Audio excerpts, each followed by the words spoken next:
한반도 역사의 중심에는 항상 불교가 있었다. 불교의 교리와 철학, 그것은 곧 우리의 정서를 채우는 음악이 되었고, 불상은 부처의 모습을 형상화한 것을 넘어 우리만의 찬란한 기술을 꽃피우는 작품이 되었다. 그리고 민중의 아픔을 달래주고 고통을 치유해 주었던 것 역시 불화였다. 하늘과 땅과 사람은 하나이며 어느 것에도 치우치지 않고 조화를 이루어야 한다는 사상을 기반으로 종교를 넘어 우리 역사의 한 부분으로 자리매김한 불교 문화의 향연이 펼쳐진다.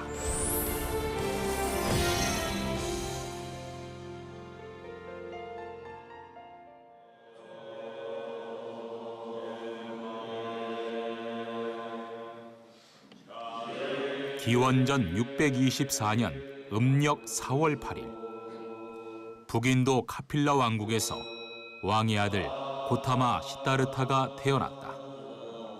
29이 되던 해 그는 모든 것을 버리고 출가하여 불교를 창시한 인도의 성자가 된다. 그가 바로 석가모니다. 그리고 우리는 음력 4월 8일, 즉 초파일을 석가탄신일이라고 부르며 석가출가일, 열반일, 성도일과 함께 불교의 4대 명절로 기념하고 있다.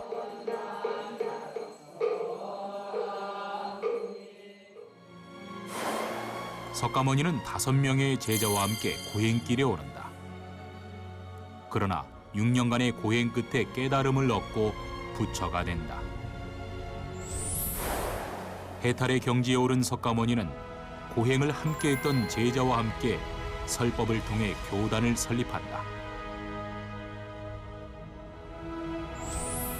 372년 중국 진왕 부견은 고구려의 사신과 승려를 통해서 불상과 경문을 전해주었는데 이때를 우리나라에 처음 불교가 전파된 시기로 추정하고 있다. 실제로는 공인을 하려면 그 이전에 불교가 들어와 있고 불교의 존재에 대해서 알고 있어야 공인을 하겠죠. 그렇게 보면은 지금 현재 공인 시기로 알고 있는 연대보다 보통 372년, 384년 이렇게 하는데 그거보다는 한 50년 정도에서 100년 정도는 앞당겨서 우리가 불교가 들어왔다고 봐야 될 것 같습니다. 백제는 고구려보다 조금 늦은 시기에 중국 남조 동신의 승려 마라난타를 통해 불교를 받아들였다. 그리고 신라는 중앙 집권과 삼국 통일을 위해 삼국 중에서 가장 마지막으로 불교를 수용하게 된다. 그런가 하면 가야 수루왕의 왕후였던 인도 아유타국의 공주 허왕우와 허왕우의 오빠인 장유화상이 가야의 불교를 전한 인물일 것으로 보는 견해도 있다. 불교의 승려였던 장유화상은 금강가야 지역에 장유암이라는 사찰을 짓고 불상을 모시면서 가야 지역에 불교를 전파했다는 내용이다. 최근에 많이 논의되고 있는 남방불교 전래설 같은 경우가 있는데 물론 역사학계에서는 좀 반대하는 견해도 있는데요. 근데 통상적으로 가야가 기원 전후하는 시기에 건국하고 그 시기에 중국하고 해상 교역을 하고 있던 상황을 보면은 그때쯤에 불교가 공식적으로 수용되지는 않았다고 하더라도 불교가 전파되었다고 보는 것은 크게 무리는 없을 것 같습니다. 그러나 아직 정확하게 밝혀지지 않은 것은 규명되지 않은 폐사지에 그 이유가 숨겨져 있기 때문일지 모른다. 폐사지는 기록은 전하지만 터만 남은 채로 황폐하게 버려진 불교 유적지를 뜻한다. 우리나라의 산지에 있는 폐사지는 2010년 5,393개소에서 추가되어 2015년 기준 8,324개소로 확인되었다. 사실 우리나라 역사의 대부분은 사찰터와 같은 발굴 현장에서 쓰여진다고 해도 과언이 아닐 것이다. 사찰이 조성됐을 당시의 건축 문화와 이후 중건을 거친 이후에 변화된 유구, 그리고 사찰 생활 문화의 흔적이 남아있는 소중한 곳을 발굴하는 것은 불교 문화 유산을 지키는 첫걸음이다. 불교 문화재는 한국의 전통 역사 문화입니다. 종교가 가지고 있는 의미는 신앙 대상으로서 사회를 통합시키는 기능도 했지만 그 종교가 들어옴으로 해서 많은 기술 그리고 체계가 들어오게 됩니다. 불교 문화야말로 민중들의 어떤 마음의 치유를 할 수 있는 그런 매개물이라고 저는 그렇게 생각을 합니다.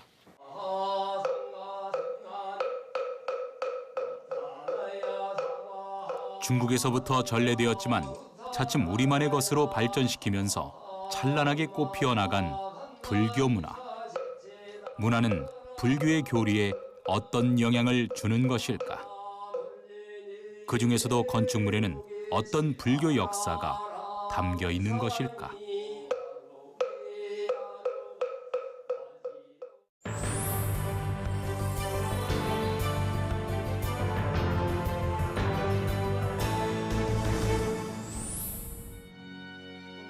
지난 3월 말 국립문화재연구소는 국보 제101호 원주 법천사지 지광국사탑을 전면 해체, 보존 처리한다고 밝혔다.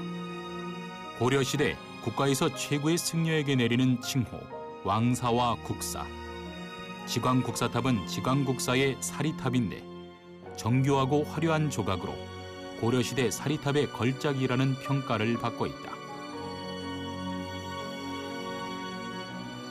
그러나 6.25 한국전쟁 시 폭탄 피해로 상부는 여러 조각으로 파손되는 큰 손상을 입었고 1957년 시멘트 등 다양한 재료로 복원돼 왔다. 그간 시행된 조사를 통해 균열과 훼손이 우려된 만큼 전면 해체 보존 처리하기로 결정된 것이다. 2019년까지 현재 계획을 하고 있습니다. 가장 우려되고 가장 저희가 신경을 많이 써야 되는 게 보시는 바와 같이 이렇게 시멘트로 복원된 부분을 어떤 식으로 제거를 하고 또 제거를 한다 그러면 어느 정도 제거를 하고 그리고 또 이 제거된 부분은 어떤 형태로 복원할 것이냐 이런 아주 많은 난제들이 좀 있긴 합니다. 탑을 이루고 있는 부재 하나하나를 옮겨 해체된 탑은 다양한 방법으로 세척한 뒤 시멘트 몰타를 제거하고 모형을 제작하는 순서로 복원된다. 그 암소 풍화 분류 기준이라는 거 있는데요. 그런 기준에서 보게 되면 풍화 5등급 가장 좋지 않는 저희가 2000대의 속도 이하로 나온다 그러면 저희가 거의 다 완전히 풍화된 암석을 저희가 보통 보게 되는데 얘는 1500대 정도 나오는 걸 봐서도 이 옥괴석 같은 경우는 상당히 많이 풍화되어 있는 암석으로 저희가 판단을 할 수가 있는 겁니다. 지금까지 9번을 이전하면서 파손되고 균열이 생겼던 상부와 불안정한 구조를 바로잡으면 2019년까지 처음의 모습으로 복원시킬 계획이다.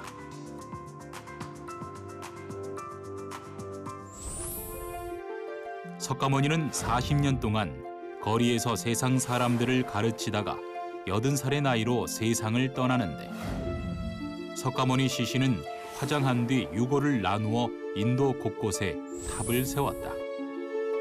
그 뒤부터 탑은 소망을 빌고 참배를 하는 성스러운 곳이 되었다. 탑은 건축이고 그 안에 사리를 모셔놓은 공간이 있어야 되는 거예요.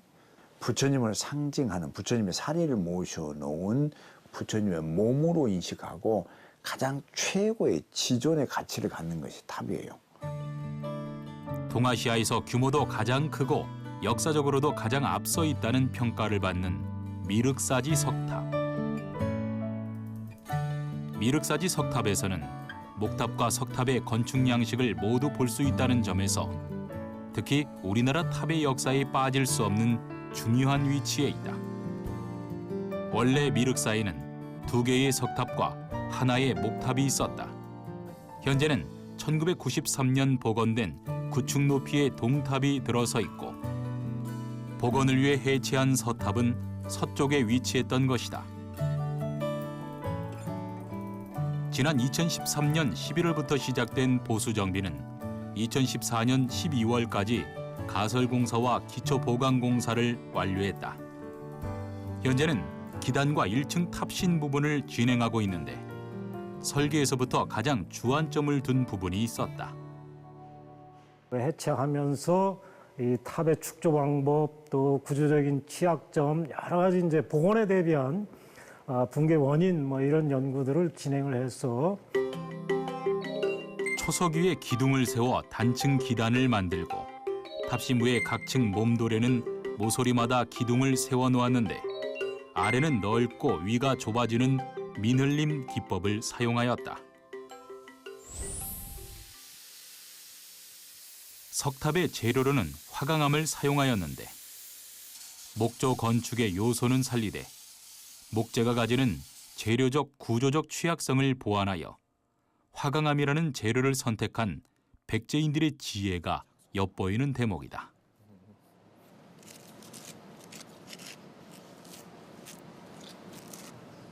특히 재료 분석 결과 화강암 중에서도 미륵사지 인근에서 채석했을 가능성이 제기되었는데 익산 주변에는 우리나라의 유명한 화강암 돌이 큰 어떤 안반을 이루면서 있는 곳이 많아요. 미륵사 인근에는 미륵산이라 불리는 용화산이 있는데 우수한 화강암 재질의 돌이 가득하다. 이 때문에 익산은 국내에서 질 좋은 화강암과 거대한 채석장으로 유명했다. 석탑 역시 이곳에 돌을 깎아 세웠을 것으로 분석하고 있다. 실제로 미륵사지 석탑과 용화산의 화강암을 비교해 본 결과 이산화규소 함량이 거의 비슷한 것을 확인할 수 있다. 백제 최대 규모의 사찰이었던 미륵사. 어느 사찰보다 화려하고 웅장하게 지음으로써 왕권을 회복하는 계기가 되어야 했다. 그래서인지 미륵사에는 당시 백제의 건축, 공예 등 모든 기술력이 집약돼 있는데 그 중에서도 미륵사지 석탑은 그야말로 당대 기술의 혁신과도 같았다. 목조가 아니고 이 돌이라는 재료를 쓴 이 석조탑 이런 부분들은 당시 백제의 모든 그 석재 관련 기술들, 건축 기술과 토목 기술들이 총집결된 그런 그 기술의 총화라고 볼 수가 있기 때문에 복원에는 기존의 탑 해체 때 나온 화강암 1,500톤을 그대로 사용하며 이것은 석탑 보수 규모의 62%를 차지한다. 특히 원재료를 활용하기 위해 철저한 고증을 거친 옛 방식과 새로운 과학적 방법과 특허 기술을 조화롭게 사용하게 된다. 그러나 또 다른 난관에 봉착했다. 훼손되기 이전의 모습에 대한 근거 자료가 부족했기 때문이다. 6층과 9층 사이에 논란이 많았으나 6층까지만 보수 정비하는 것으로 결론 내렸다. 가장 중요시 여기는 것이 역사적 진정성입니다. 그러한 상황에서 저희가 추가적인 일부라도 단 한 층이라도 추가적인 시도를 했을 땐 그것이 역사적 사실로 고착화되고 원래의 원형을 추구하는 데 있어서는 오히려 이것이 반대급부적으로 장애가 될 수 있습니다. 미륵사지 석탑만 보아도 백제인의 예술원과 석조 기술을 엿볼 수 있는데 백제인의 지혜로 탑에 돌을 사용했고 불교의 전성기를 맞이하면서 이들의 석조 기술은 날로 더 발전해 갔다. 사실 우리나라가 석탑의 나라라고 불리기까지는 중국의 영향도 있었다. 중국은 황토를 구운 벽돌로 쌓은 전탑이 많았고 일본은 목탑이 많다.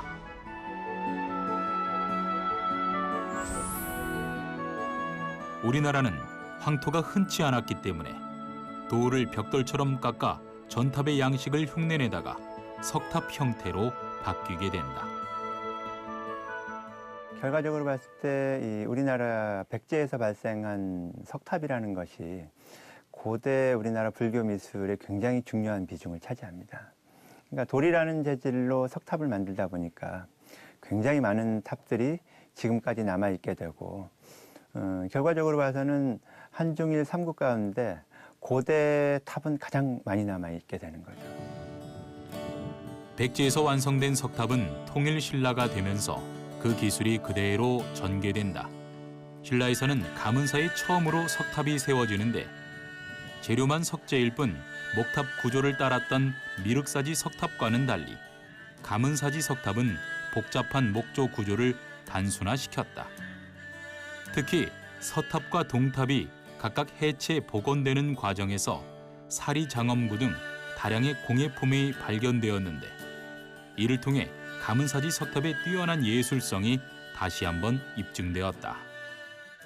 예를 들어서 통일신라 시대 8세기 중엽쯤에 이르러서는 신라탑의 기본 형태가 완성이 됩니다. 거의 이제 정형이 완성이 되기 때문에 그 이후에는 여기서 변화를 추구하거든요. 예를 들어서 8세기 후반에 접어들면서는 탑 표면에 다양한 장식들이 등장하게 됩니다. 예를 들어서 탑 기단부에 팔부신장상을 조각한다든지 또는 탑 신부에 사천왕상이라든지 불보살상을 조각하는 형태들이 유행을 하게 되고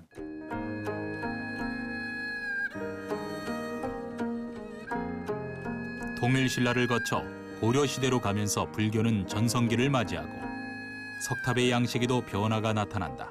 그 대표적인 곳이 운주사다. 삼국시대의 불교는 국가의 중심 아래에서 편성되었지만 고려시대에는 민중에 의해 불사가 이루어지면서 민중의 애환과 지방색을 담은 독특한 양식이 나타나기 시작했다.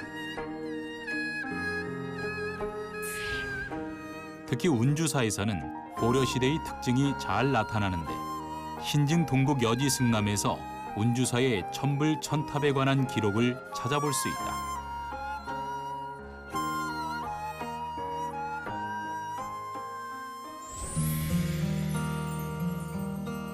천불천탑, 천분의 부처님과 1000개의 탑이 있었다는 말인데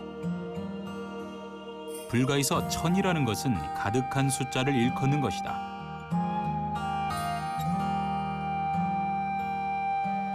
천불 많은 석탑과 석불이 있었다는 것을 뜻하는 것이 아닐까 추측하고 있다. 현재는 20기 정도의 석탑과 80여 분가량의 부처님이 모셔져 있다.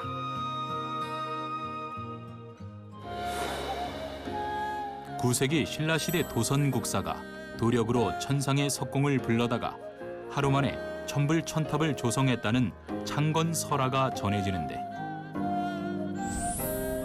누가 왜 창건했는지 기록은 찾을 수 없지만 전해지는 이야기 중 가장 유력한 설화로 여긴다. 천불천탑을 딱 하루 만에 조성하려고 했었는데 이 공사가 막중해서 이 동자로 하여금 이 망을 보도록 했답니다. 하늘의 영물들은 이렇게 새벽에 닭이 오면 날아가 버리잖아요. 그런데 이제 너무 동자가 졸음에 겨운 나머지 이 천불천탑을 다 조성해 놓고 와부를 일으키려고 하는 그 찰나에 너무 졸음에 겨운 나머지 꽃교하고 닭오는 소리를 내버렸답니다. 그래서 이제 이 천상의 석공들이 하루로 날아가 버렸기 때문에 와불이 지금까지도 누워 있다는 것이 이 전설입니다. 운주사 탑의 특징 중 하나는 네모난 탑이 있는가 하면 원판형 탑이 있고 백제계, 신라계, 고려계 탑이 다양하게 공존한다. 이렇게 많은 탑이 한 곳에 있다는 것은 세계의 어떤 불교 미술사에 있어서 특히 우리나라 미술사에 있어서는 이런 공간을 찾을 수 없다는 것이 큰 특징이죠. 전문가가 아닌 시골의 아줌마 아저씨들이 불심을 모아서 부처님께 어떤 그들의 뜻과 정성을 담아서 바치는 어떤 그런 모습, 오랜 세월 동안 또 민중의 손에 의해서 해학적이고 파격적인 맛을 보여준다는 것이 운주사의 어떤 탑의 큰 가치를 알 수 있는 것이죠. 또 하나의 특징이 있다면 바로 석탑의 재질인데 운주사 석탑의 석재는 응회암이다.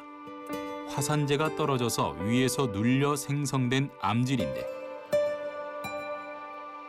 그 안에는 화산재와 석영이라는 유리의 기본 재료도 들어있어서 화강암에 비하면 구멍이 훨씬 많다. 때문에 다루기 힘들고 잘 부서질 수 있다. 강도를 비교해보자면 화강암의 20% 정도밖에 되지 않기 때문에 쉽게 부서지고 정교한 조각이 어렵다. 암석은 이제 비 맞고 바람 불고 이러면 이제 오랫동안 견디면서 풍화도 받게 됩니다. 그럴 때 이제 특히 이제 철분 성분이 많다는 것은 이제 좀 누렇거나 우리가 흔히 녹이 쓴다는 그런 변색이 좀 일어나게 되는데 그런 것들은 많이 막아주기 때문에 황등석이 아마 좋은 것 같습니다. 그러나 이렇게 탑을 신성시 여기며 모시던 시대에서 점차 탑이 없는 시대로 변화를 맞는다. 고려 후기부터는 선종 사찰이 융성하게 되고 조선시대가 되면서는 불교보다 유교 중심의 국가로 성장한다. 조선시대에는 새로 탑이나 금당을 만들기보다 기존의 것을 유지하거나 아주 작은 규모의 사찰만 만들어진다. 선종 사찰들이 고려 후기부터 굉장히 융성하게 되는데 이제 뭐 진울 국사의 조계종이라든가 이런 것들 때문에 선종에서는 불탑을 별로 중요하게 생각지 않습니다. 그래서 이제 아마 전체적으로 보면은 아마 탑 위주의 그 사찰 건축에서 점차적으로 금당 위주로 이렇게 바뀌어서 결국은 그 초기에는 이제 탑과 금당의 관계 이게 중요하고 그러다 점점 금당 위주의 나중에는 법당만 남는 이런 그 구조로 바뀌었다 이렇게 볼 수 있습니다. 우리나라 불교 예술은 한국 미술사의 근간을 이루는 중요한 위치를 차지하였다. 그 중에서도 우리의 석탑은 견고하면서도 다채로운 형태로 변화하였다. 종교와 건축을 넘어 문화와 예술의 우수성을 보여주는 유산으로서의 탑. 그러나 우리 역사와 함께하는 불교의 흥망성쇠는 탑은 물론 사찰의 모습에도 영향을 미친다.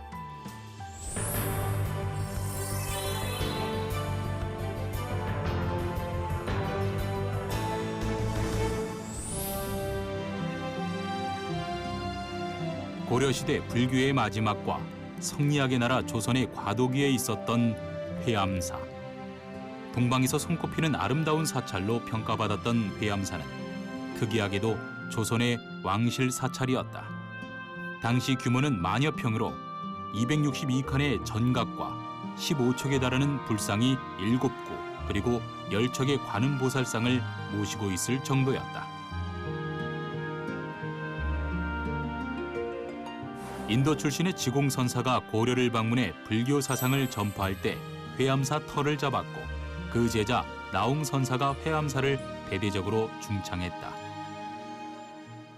중창을 시도를 하다가 다 완성은 하지는 못하고 그 사람의 제자였던 이제 각전이 그 불사를 이제 완성을 하게 됩니다. 그러고 나서 이제 그 당시 이제 조선으로 넘어와서 조선시대 무학대사가 이제 이쪽에 주지로 와서 이쪽에 뭐 여러 가지 불사를 하고 중흥을 시키면서 그 지공 그리고 나홍, 무학이라고 하는 그 한국 불교의 법맥을 잇는 큰 계보가 바로 이 회암사에서 완성이 되게 됩니다. 특히 회암사지에서 발견된 유물은 조선시대 왕실과 관련된 사찰이었다는 것에 힘을 실어주고 있는데 유물 중에서 특히 눈길을 끈 것은 어마어마한 크기의 청동금탁이다. 당시 회암사의 풍경과도 같았다. 이것이 중요한 이유는 명문을 통해 조선 왕실의 사람들이 불사에 참여했다는 증거가 되기 때문이다. 또한 청기화 등 왕실이나 궁궐에서 주로 사용하던 유물이 다수 발견되면서 회암사가 조선 왕실과 관련이 있는 것은 물론 궁궐과 유사한 모습이었을 거라는 추측이다.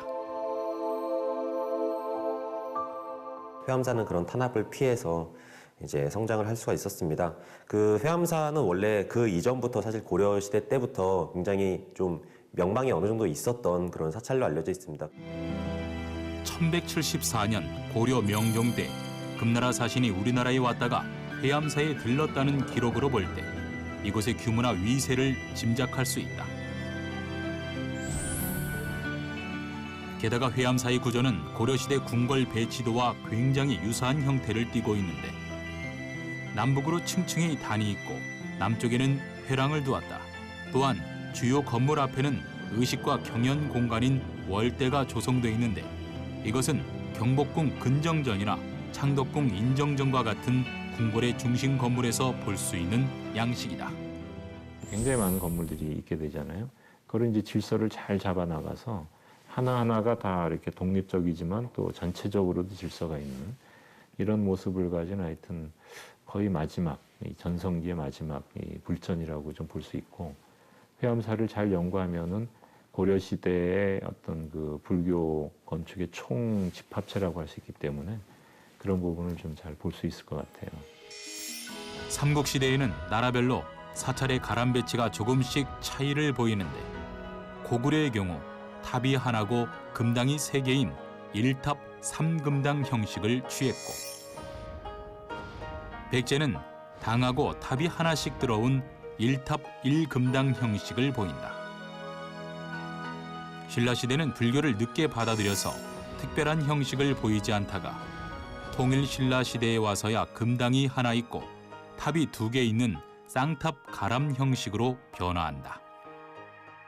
나라별로 이렇게 아마 그 독특한 자기들만의 사찰의 형식들을 이제 갖기 시작을 해요. 우리나라 불교 사찰은 아마 굉장히 다양합니다. 다양해서 아마 할 수 있는 목적 업무를 할 수 있는 거의 모든 것을 실험했다고도 할 수가 있어요. 궁궐 형식을 갖춘 회암사에서 빼놓을 수 없는 또 하나의 특징은 바로 서승당이다. 서승당은 승려들이 참선하던 곳으로 추정되는 건물인데 탁상식 온돌 구조를 갖추고 있다. 기존의 온돌보다 높게 설비되어 그 위에 걸터 앉을 수도 있고 침상을 놓으면 누울 수도 있는 구조다. 온돌 시설의 모양은 지면보다 높게 돌출된 구조로 만들어져 있고 하늘에서 보면 T자를 남북으로 마주보게 놓은 모양이다. 더구나 이러한 온돌 구조는 지금껏 지리산의 칠불암에서 발견되었는데 회암사 서승당의 온돌은 그보다 상당한 규모와 정교함을 보이고 있어 건축사적으로도 중요한 의미를 가진다는 것이다. 칠불암의 아자방은 한번 불을 떼면 온기가 49일 갔다는 이야기가 전해지는데 서승당은 여기에 한꺼번에 수십 명의 인원이 누울 수 있을 정도의 규모는 물론 보존 상태 또한 훌륭하다. 게다가 북쪽 아궁이 시설에서는 부엌 시설도 함께 발견되었다. 온돌이라는 것이 이제 회암사의 건축사 쪽에서 굉장히 중요한 그런 키워드 중에 하나가 됩니다. 이미 이제 삼국시대나 고려시대 때는 또 이미 이제 그런 온돌이 있었지만 그 회암사는 그런 것들이 한 단계 더 발전된 기능적으로 더 특화된 형태의 그런 온돌 구조라고 볼 수가 있습니다. 연산군의 대대적인 불교 탄압에도 불구하고 명맥을 이어가던 회암사가 다시 부흥기를 맞은 것은 명종 때다. 당시 문정왕후의 신임을 받고 있었던 승려 보우는 회암사를 부흥의 거점으로 삼았으나 갑작스런 문정왕후의 사망으로 폐사의 길을 걷게 된다. 가장 큰 의미는 아무래도 왕실 사찰, 고려 말 조선 초에 가장 최대 규모를 누렸던 그런 왕실 사찰이라고 볼 수 있습니다. 왕실 인물들의 적극적인 후원, 그것도 이제 숭교 억불의 수대라는 이제 조선 시대를 지나면서 이제 했었던 그런 큰 의미가 있고. 불교가 위축되면서 탑의 건립은 줄어들고 선종이 주류를 이루다 보니 승려를 위한 승탑, 즉 승려의 사리를 모시는 부도가 많이 건립되는 것이 조선시대 사찰의 특징으로 자리 잡는다. 사찰은 예불의 기능, 수도원의 기능, 그리고 사회 봉사의 기능을 가지고 있었는데 점점 불교가 약화되면서 예불 기능과 수도원 기능만 남게 된다. 조선시대가 되면서 불교가 약간 위축되는 부분이 있지만 또 조선시대 불교는 또 조선시대 불교 나름의 특색을 갖거든요. 예를 들어서 삼국시대부터 고려시대까지의 불교가 주로 귀족, 왕실 중심의 불교였다면 조선시대 불교는 민중불교로 전환이 되게 됩니다. 비록 조선시대가 되면서 불교는 약화되지만 민중의 저변에 불교는 여전히 강하게 자리 잡는다. 또한 한글 창제 이후 부처님의 일대기를 표현한 월인천 강지곡을 한글로 풀어냈다든지 정조가 불교 경전인 부모은중 경옥책을 간행하는 것을 보아 민중뿐 아니라 왕실이나 관료들에게도 여전히 불교는 영향을 미치고 있었다. 결국 우리 역사 속에서 불교는 종교가 아닌 문화로 자리 잡았던 것이다.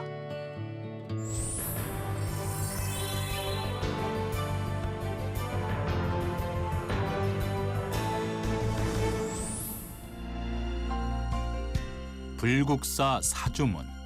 사주문은 이름 그대로 4개의 기둥을 세워 만든 문인데 도량과 주거하는 공간을 구분하는 대문을 말한다.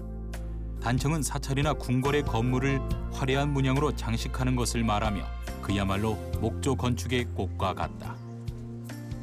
문양을 이렇게 만드는 거죠. 매화점, 매화 같은 문양을 만드는 거죠. 궁궐 단청, 사찰 단청 등 건물마다의 단청의 성격이 다르고 사찰 안에서도 각각의 건물마다 단청이 다르게 그려진다. 그중에서도 사찰 단청은 불교에서 의미를 두는 소재를 중심으로 거의 모든 문양을 다양하게 그려낸다. 불교가 성행하던 시기일수록 원색적이고 다채로우며 극도로 화려한 색상이 표현되었다. 우리나라에서 가장 오래된 단청 기록은 삼국사기 솔거조에서 찾아볼 수 있다. 색이 빛바랜 단청을 승려들이 덧칠하여 보수했다는 내용이다. 이렇게 단청은 단순한 문양이 아닌 선조들의 철학이 담긴 의미를 지니고 있었다. 궁궐 단청, 사찰 단청 등 건물마다의 그림이 달랐고 같은 사찰 아니라고 하더라도 지장전이나 부속 건물은 약간 격을 낮추는 성격으로 그렸다. 천장, 기둥, 벽 등이 그려진 문양과 그림은 건축물의 위험을 나타내는 수단이 되었다. 중요한 의미의 단청이라는 건 보통 금단청, 그 위로 세분해 간다면은 갖은 금단청. 거기에서 더 격상을 시킨다면 황색 실선에 순금박을 붙여서 화려함과 또 영구적인 그런 그 어떤 영구성을 보존하기 위한 그런 끝없는 노력을 하는 것이고, 부처가 모셔진 대웅전은 절에서도 단청이 가장 화려한 곳인데 부처의 신성함을 나타내야 하는 곳이기 때문이다. 현존하는 사찰 단청에 자주 그려진 소재 중에는 용, 봉황, 학, 태극, 호랑이 등인데 각각의 문양에는 역시 불자들의 신앙심과 단청장의 장인 정신이 함께 어우러져 있다. 우리나라 사찰 단청은 아주 화려하고 온갖 어떠한 문양을 다 쓸 수가 있죠. 특히 이제 연꽃을 중심으로 해서 단청을 하기 때문에 화엄 연화장 세계, 화장 세계를 바로 이 법당에 구현하는 의미에서 단청을 하는 것입니다. 단청의 문양에서와 마찬가지로 어떤 색을 사용하느냐에 따라서도 의미가 달라지는데 청, 적, 황, 백, 흑색의 5가지 색을 기본으로 하지만 각각의 색은 방위와 계절, 요일이 정해져 있다.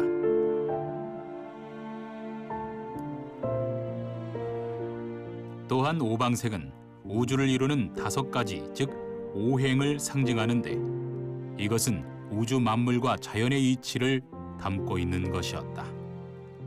고려시대와 조선시대 단청을 비교하게 되면은 고려시대의 색은 좀 안정돼 있습니다.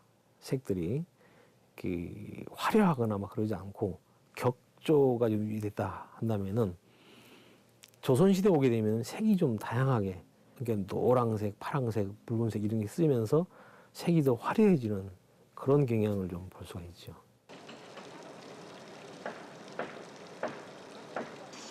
경남 함양의 서암정사.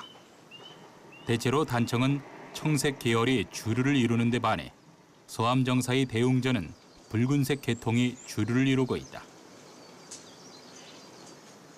독특하면서도 신비로운 붉은색의 비밀은 금색을 먼저 입힌 다음 붉은 칠을 하여 화려함을 강조했다. 고려시대 때나 통일신라 때는 국교라 그럴까요? 나라에서 왕실을 통해서 불교가 장려되었기 때문에 궁전과 같은 색깔로 절을 지었습니다. 그런 절들이 지금 많이 남아있지 않아서 그런 건데 우리가 청단청에 익숙해진 거는 조선시대 불교의 문화적인 유래이고 지금 여기에 홍단청, 붉은 단청을 한 것은 고려시대 때 전통적으로 내려오던 단청을 재현한 것입니다. 궁궐이나 사찰의 위풍과 근엄을 표현하기 위해 그려진 단청이었지만 고려시대에는 일반 가옥에도 단청을 그릴 정도로 발달했었다.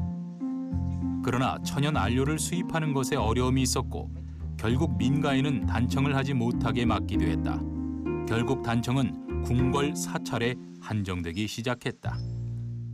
우리 이제 문화라든지 보면은 참 아름답죠. 옛날에는 지금은 문화가 좀 보면은 너무 똑똑한 게 없고 개성이 없어요. 옛날에는 목수가 법당을 한 지으려면은 한 3년서 집을 가지 않고 와서 그 법당이 마무리되면은 집에 돌아가고 했습니다. 지금은 기계 문화되다 보니까 법당 하나 지금 한 6개월이면 끝납니다. 좀 작품성이 떨어지는 거죠. 단청은 각 나라의 특징 또한 반영하고 있었는데 한국은 문양도 다양하고 강한 보색을 사용하여 화려하게 표현한 반면 중국은 금색 문양이나 회화적 경향을 보여주고 일본은 단순 반복되는 문양이나 혹은 거의 미약하게만 사용되었다. 그러나 단청에는 이런 의미적인 기능 외에 기능적인 이유도 있었다. 목조의 그 부재의 방풍, 방부 이런 작용을 막아주는 그런 방어적인 성격이 있습니다. 여러 가지 그 목재에서 오는 재질상의 그 어떤 조악함을 은폐시켜주는 그런 역할도 하죠. 그래서 제일 중요한 것은 부재 보호와 그다음에 그 대상물에 대한 장엄을 하는 효과, 그것이 제일 큰 목적이라고 할 수 있습니다.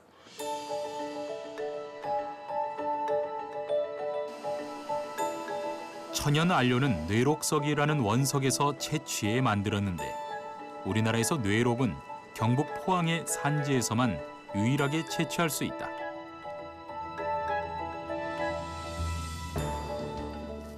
그렇다면 뇌록석은 어떤 물질로 이루어져 있을까?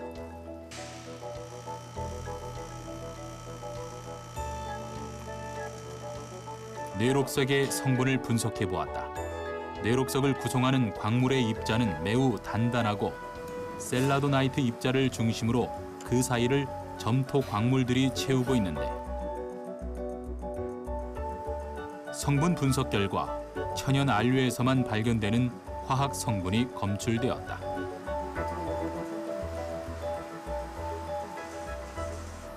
이런 성분들이 마그네슘, 알루미늄, 실리콘, 칼륨, 칼슘, Fe, 그다음에 여기 보면 철 이런 식으로 이 뇌록, 뇌선산 뇌록 안료가 가지고 있는 화학 성분들이 검출이 되는 그런 결과예요. 그렇다면 현재 사찰이나 궁궐의 단청에서도 뇌록의 성분을 찾을 수 있을까? 전체적으로는 그 뇌록의 어떤 성분하고 유사하긴 하지만 뇌록의 주요 성분인 철이 거의 검출이 되지 않고 또 칼륨이 검출이 되지 않는 반면에 이 중간에 커다란 픽인 몰리브덴 픽이 나오잖아요. 이 몰리브덴, 요거는 현대 안료에서 많이 나오는 검출되는 그런 그 성분이에요. 목조 문화재는 오랜 세월을 거치면서 풍화되고 손상되는 현상이 발생하는데 물리적 환경적 요인 외에 다른 피해 요인에 의해서도 위협을 받을 수 있다. 특히 목조 건축물은 온도, 습도에 민감하여 생물 혹은 미생물의 습격을 받을 수도 있는데 이들의 서식 조건과 목조 문화재의 훼손은 얼마나 중요한 요인으로 작용하는지 실험해 보기로 했다. 지속적으로 문화재는 장시간에 걸쳐서 전승됐던 것이기 때문에 단기간 내에 실험하기는 어려움이 있습니다. 대상 실험체를 이용해서 풍화되는 그 양상을 측정하는 실험 기기가 되겠습니다. 벌레에 취약한 목조 건축물. 그중에서도 가장 큰 피해를 입히는 것은 흰개미다. 특히 지구온난화와 기후변화로 흰개미의 활동이 급증하면서 목조 문화재 피해 사례가 늘고 있다. 이에 국립문화재연구소에서는 방제 대책을 마련하고 있는데 현재 목조문화재와 관련된 생물 피해에 대한 전반적인 조사와 방제 약제 개발에 지금 실험을 진행하고 있습니다. 현재까지도 특허와 함께 다양한 약제에 대한 부분을 지금 개발해 놓은 상태고, 그다음에 전국적인 흰개미 피해 조사를 실시하여 방제 방안을 마련하는 데 주력하고 있습니다. 현재 우리나라에 서식하는 흰개미는 육안으로는 서식 여부를 확인하기 어렵지만 집단 이주를 하는 4월에서 5월에는 눈으로 관찰이 가능하다.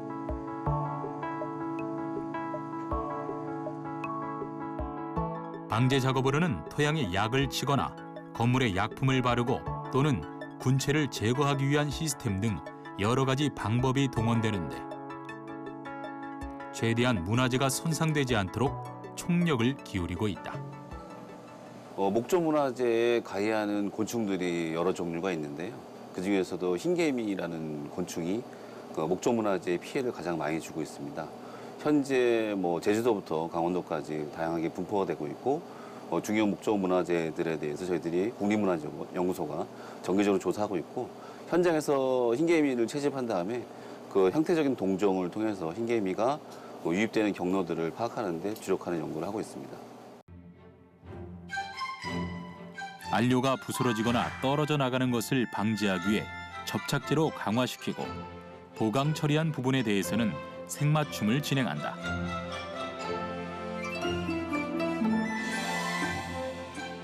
이 과정은 복원된 부분이 최대한 이질감이 없도록 하는 것이 중요하다. 벽화 문화재를 보존 처리하는 벽화실이고요. 지금 저희가 과거에는 사찰에 있는 토벽화나 그다음에 발굴된 석벽화들을 처리를 했고, 단청은 단순히 아름다운 것을 넘어 상징적 의미가 중요하다. 작은 문양 하나에도 우주의 섭리를 깃들인 선조들의 철학을 담았고 우리 민족의 애절한 염원까지 반영하고 있다. 전통을 계승한다는 것은 문양의 반복이 아닌 여기에 담긴 선조들의 과학성과 정신까지도 이어나가는 것이 아닐까. 과거의 단청은 지금과 같이 정신 세계를 가장 극대화하게 표현하는 작업이라는 점에서는 동질성을 가지고 있습니다만, 현대에 와서는 현대적인 감각이 또 전통적인 문양과 접목을 해서 새로운 문양으로 또 다시 되새겨지는 그런 또 하나의 그 시대적인 요청에 부합하는 그런 면도 있습니다. 불교는 우리에게 단순한 역사 문화재가 아닌 우리의 이상향이자 사상이자 철학이었다. 세상이 혼란스럽고 백성들이 고통받을 때 민족을 하나로 모아줄 수 있었던 불교. 역사 문화 유산과 유적지를 보존하는 것은 민족을 묶어준 정신과 사상까지도 담아낼 수 있어야 할 것이다. 불교 문화 유적이라든가 역사 문화 유적 저변에서 제대로 체험할 수 있고 인지할 수 있는 형태로 많은 부분이 개발되고 또 새로운 웹 형식화 과정을 거치면서 콘텐츠화 될 필요가 있다라고 생각합니다.